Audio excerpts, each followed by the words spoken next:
नमस्कार। ओडिशा पाठशाला चैनल को आपण मानक स्वागत जनावि। आज बहुत दिन पर मुझे आपण मानक पई सुंदर क्लास टी नहीं आसी अछि। तो एलटीआर प्रिलिम्स एग्जाम सरी जाइए, आंसर की मध्य आसी जाइए। आपण माने जानी थे किए केते स्कोर करिछ। तो एबे मेन पाई प्रिपेयर होंतु। कटअप आसिले जना पड़िबो। एबे किछि कहि हबन जे ओडिया रे केते कटअप जीवो कि आर्ट्स रे केते कटअप जीवो। तो टेंशन नियंतुली आपण पढ़ी चलंतु। तो आज स्टार्ट करिबा रीतिजुग और मध्ययुगर किछि एमसीक्यू। आर थियोरी क्लास मु पूर्वरु करि सारिछि। जो प्रमुख कवि गण थिले सेमानकर मु क्लास गुडी को पूर्व क्लास रे अपलोड करि सारिछि। आपण माने जे देखि नाथि मो चैनल को जाई देखि नेबे। तो आज किछिटा एमसीक्यू डिस्कशन करिबा। कोन चलंतु रीतिजुग और मध्ययुग विषय रे। रीतिजुग और रीति साहित्य समय सीमा हमर केते ना 1650 रु 1680 होची रीतिजुगर समय सीमा। ओडिशार शेष स्वाधीन राजा किए थिले। जेतेबेले ओडिशा स्वाधीन हैला अर्थात इंग्रेज कबलरू जेतेबेले ओडिशा मुक्त हैला, जोटा कि आमे एप्रिल 1 उत्कल दिवस रूप में पालन करूछु। सेही दिन और सेही समय रे स्वाधीनता परे सेतेबेले कौन हैला ना उत्कलर शेष स्वाधीन राजा किए थिले ना मुकुंद देव थिले। कवि सम्राट उपेन्द्र भंजकर समकालीन राजा किए थिले। कवि सम्राट जेतेबेले कारण आमे जानिछे रीतिजुगर प्रमुख कवि हेउछन्ति किए उपेन्द्र भंज। तांको समय समकालीन अर्थात सी जेतेबेले काव्य कविता रचना करथिले तांको समकालीन राजा थिले कौन दिव्य सिंह देव। केउ हिंदू राजा हाफिज कादर बेग नाम रे परिचित थिले। केउ राजा ना रामचंद्र देव। कवि सम्राट उपेन्द्र भंज केउ राज परिवार रे जन्म ग्रहण करथिले ना घुमसुर राजवंश रे से जन्म ग्रहण करथिले। रीतिजुगर सर्वप्रथम कवि भाव रे किए ग्रहणीय आमे जानिचे। प्रथमे धनंजय भंज थिले, तापरे जाइकि उपेन्द्र भंज आस्थिले। तेणु प्रथमे किए थिबे ना धनंजय भंज। उपेन्द्र भंजकर पिताଙ୍କ नाम कौन ना नीलकंठ भंज। उपेन्द्र भंजकर पितामह अर्थात तांको जेजे बापा नीलकंठ भंजकर पिता होउछन्ति धनंजय भंज और उपेन्द्र भंजकर पितामह हेउछन्ति धनंजय भंज। नेक्स्ट जीवा ना दश छांद विशिष्ट इच्छावती काव्यर स्रष्टा किए। इच्छावती काव्य किए लिखिथिले ना धनंजय भंज लिखिथिले। धनंजय भंज अनंग रेखा काव्यटी केते छांद विशिष्ट 25 छांद विशिष्ट। ए छांद गुड़िक मन रखिबे और से केउ काव्य गुड़िक सब रचना करथिले ताहा भल भाबरे मन रखिबे।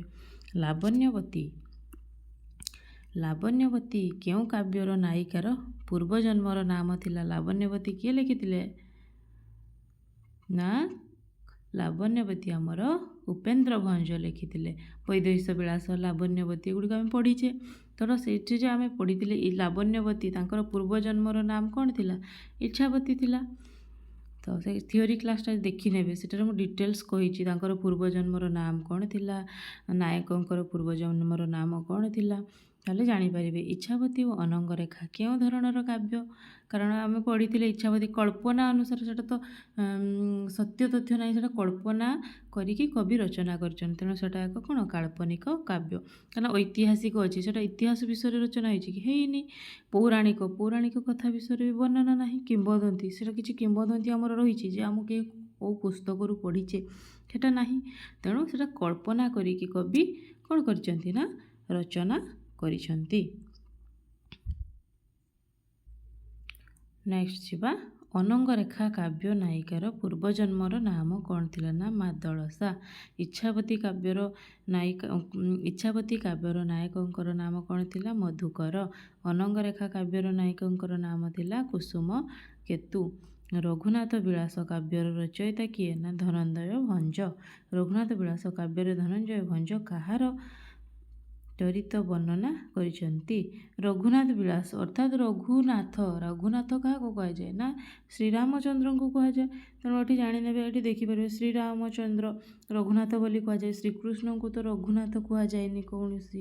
ଶ୍ରୀ ଜଗନ୍ନାଥ କୁଲାଡ଼ଗଡ଼ର ଦେବୀ, ତ ସେଇଟା ହେବନି। ତେଣୁ ରଘୁନାଥ ବିଳାସ ଅର୍ଥାତ୍ ଶ୍ରୀରାମଚନ୍ଦ୍ରଙ୍କ ବିଷୟରେ ବର୍ଣ୍ଣିତ ଅଛି।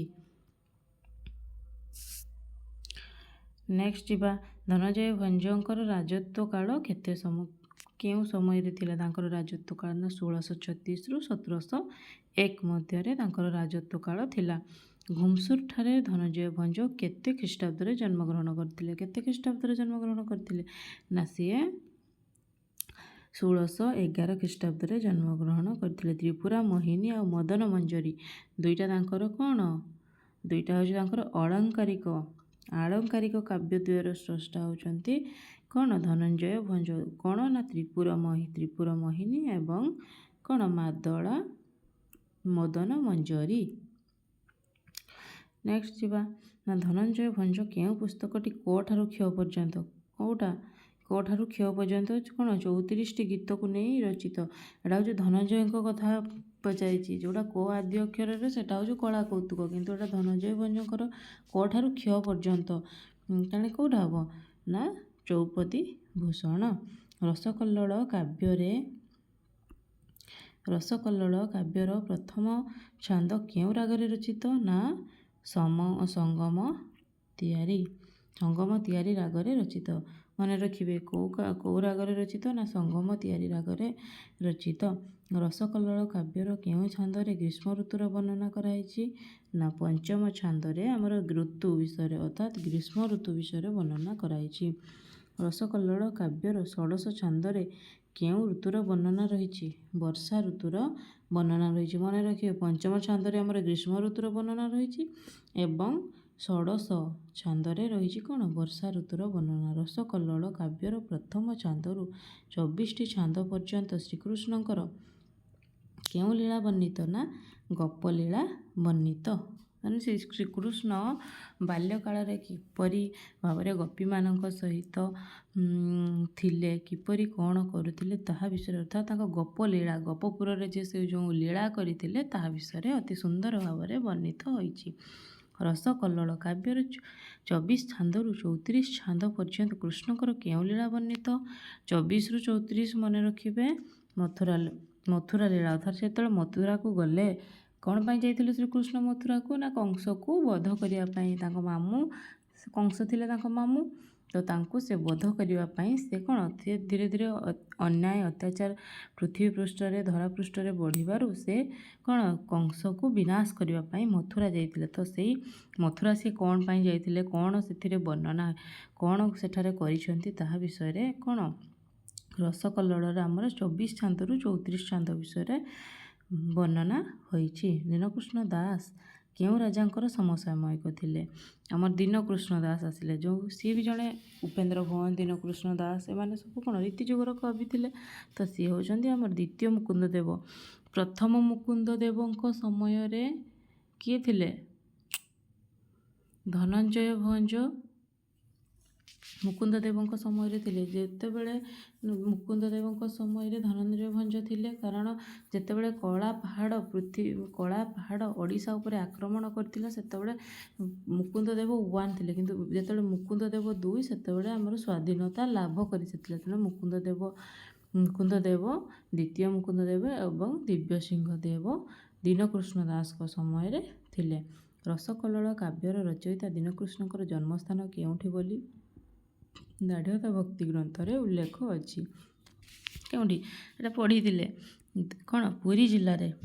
କେଉଁ କାବ୍ୟର ଦୀନକୃଷ୍ଣଙ୍କର ଜନ୍ମ ଜଳେଶ୍ୱର ନିକଟବର୍ତ୍ତୀ ସୁବର୍ଣ୍ଣରେଖା ନଦୀ କୂଳରେ ଅଛି ବୋଲି ଉଲ୍ଲେଖ ଅଛି?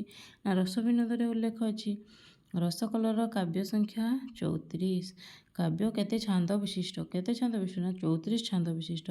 14 ଛାନ୍ଦ ବିଶିଷ୍ଟ ଜଗମୋହନ ଛାନ୍ଦର ରଚୟିତା ହେଉଛନ୍ତି ଦୀନକୃଷ୍ଣ ଦାସ। ମନେ ରଖିବେ, ଜଗମୋହନ ଛାନ୍ଦର ରଚୟିତା କିଏ? ନା ଦୀନକୃଷ୍ଣ ଦାସ। କବି ଦୀନକୃଷ୍ଣଙ୍କ କେଉଁ କାବ୍ୟ କ ଆଦ୍ୟ ଅକ୍ଷରରୁ ରଚିତ? କେଉଁ କାବ୍ୟ? ରସକଲ୍ଲୋଳ। ମନେ ରଖିବେ, ଯେ ରସକଲ୍ଲୋଳ ଅଛି ର ଆଦ୍ୟ ଅକ୍ଷର, ଏଠାରେ ଅପସନ୍ରେ ବି ଦେଇଥିବ ଯେ ଏଠି ରରେ ସବୁ ଷ୍ଟାର୍ଟ ହେଇଛି। ଯଦି ଏଠି କରେ କିଛି ଗୋଟେ ଅପସନ୍ ଦେଇଥିଲା ତାହେଲେ ତମେ ଆପଣମାନେ କରେ ମାରି ଦେଇଥାନ୍ତେ। ତ ମନେ ରଖିବେ, କ ଆଦ୍ୟ ଅକ୍ଷରରୁ କ ଅକ୍ଷର ନିୟମରେ ରଚିତ। ଏଇଟା ହେଉଛି ରସକଲ୍ଲୋଳ।